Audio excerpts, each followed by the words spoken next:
tons of roots. Look at that, just tons of roots, guys. I love seeing this. I love these burning bush. They are so much fun to grow.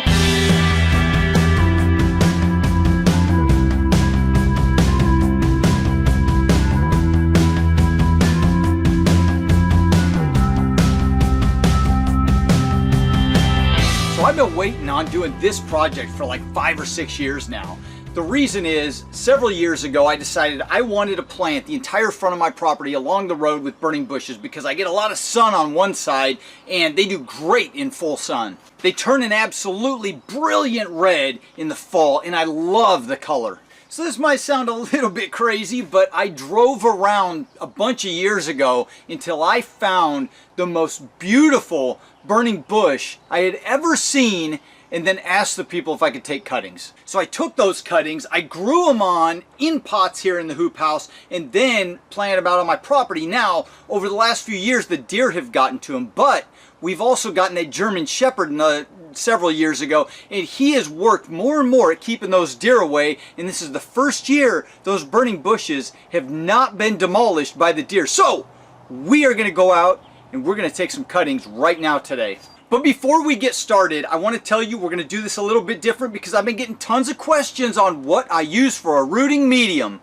Today, we're going to use something that everybody has available to them, sand.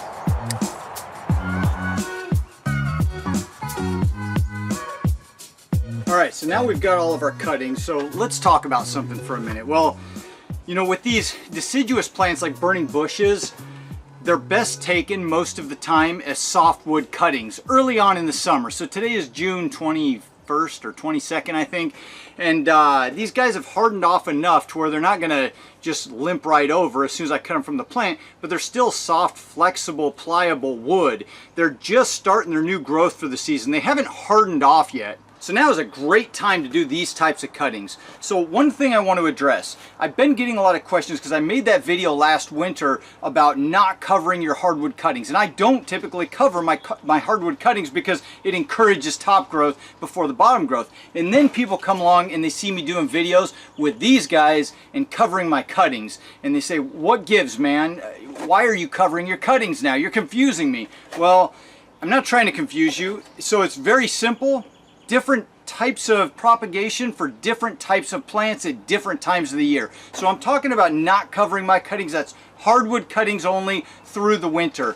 These are softwood cuttings, and I'm definitely going to need to cover these and keep the area around them humid so that they don't lose too much moisture or they will dry up and die. Alright, so now that we got that out of the way, let's move forward and proceed. I'm going to start dealing with these cuttings, getting them all prepared so that we can stick them in that sand.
And that's all there is to it, guys. So here we are now, all finished up. We're on the north side of my pole barn, where I've got lots of overhead skylight and absolutely no direct sun ever hitting this plastic.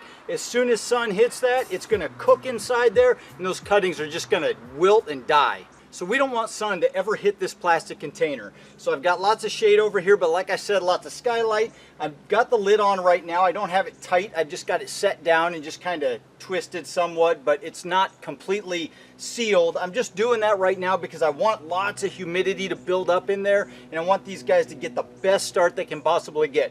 As time goes by, I may come out and take this off for an hour at a time, here and there, a couple times a day, and just kind of watch things and see how it goes. You really don't have to. You could leave this how it is right now, but if you can get a little more airflow going through there once they're hardened off, then sometimes you can get them to root a little bit quicker. Anyway, that's just playing around with things a little bit, but you could just leave it sit as is and they'll root in 4 to 6 weeks. So we'll come back here when something's happened.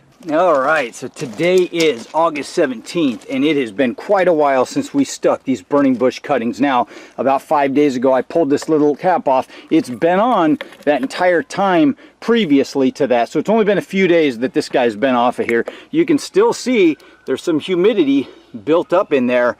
Kind of crazy even with the cap off, but it's been a while. I think we should go check these out. Oh, by the way, yes, I was coming out and watering through the hot summer every other day, every third day. I just run the watering wand around the outside, water in the sand here, and just let it percolate down through. I never did water inside of here. So I'm seeing this for the first time with you guys. So let's go ahead, just take this little bottle off here, put it to the side.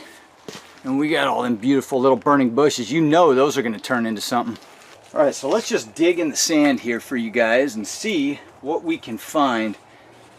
I don't want to tear these up too much because really the best way to go about this is to just let these guys sit now in here, continue growing roots, and go through the rest of summer and then through the winter and harden off right in this pot. But for the sake of learning, we're going to dig into these.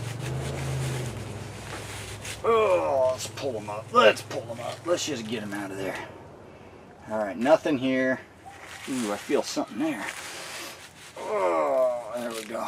Now loosen that up a little bit. There's one. Ooh, look at that. Look at that, guys. Whew. Lots of beautiful roots on that burning bush. Isn't that awesome? Look at that cutting. Man, those roots are fantastic. Let's look at some more of these. Oh yeah. Oh yeah, baby. We got all kinds of roots down in there. We got to pull some more of these out. This is exciting. More roots. More roots. Oh, we got every one of these, it looks like. Tons of roots. Look at that. Just tons of roots, guys. I love seeing this. I love these burning bush. They are so much fun to grow, and they are so beautiful. Oh, look at this one. Let me rinse this off. So there's that beautiful little cutting all rinsed off with all those roots. Look at it, it's coming out farther up on the stem there. Coming out all over at the bottom. Really beautiful little roots on that burning bush. These things are so beautiful to grow because they just turn a brilliant red. Just a brilliant red in the fall, and I love these things. All right, so there it is, guys. I am not gonna do any more of these, pulling them out. I'm gonna actually put these guys right back in there and just kind of gently tamp them back into place. We're gonna take the lid off and just leave it off, put them back in the hoop house here, and these guys will go through the rest of the summer, putting a little bit more root growth on, and through the winter they'll go dormant, they'll lose all their leaves, and they'll just sit here in the hoop house, and then come late winter they'll have even more roots. They'll be strong and solid because the roots will be hardened off, and then we'll pot them up. But man, look at that. Aren't they? I mean, these things are so beautiful. I absolutely love this.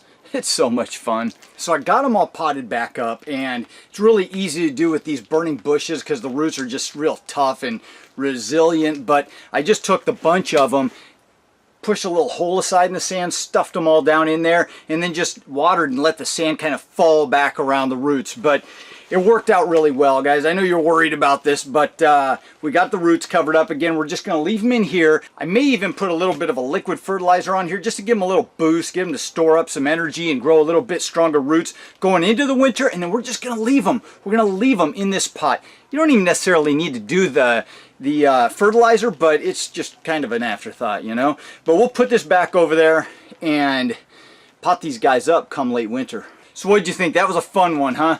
I'm really excited about those burning bushes. This has been a project that's been in the making for a while for me, because I took these cuttings, I actually drove around town and found the most vibrant, brilliant red burning bush that I could ever find in my area, and then I asked for a few cuttings because I knew that anything that came from that burning bush cutting wise was going to have the exact same genetic potential and would have the same potential to turn the most brilliant red, and I've got them right here. In fact, I actually took those cuttings, grew them on in my own landscape, and took cuttings of those, so now I'm really starting to build up my stock. But I love this stuff, guys. It is so much fun to me. I hope you guys are having as much fun with it as I am. So I hope you learned something in the meantime. If you like this video, please hit the like button. Subscribe if you want to follow along and see more fantastic gardening videos.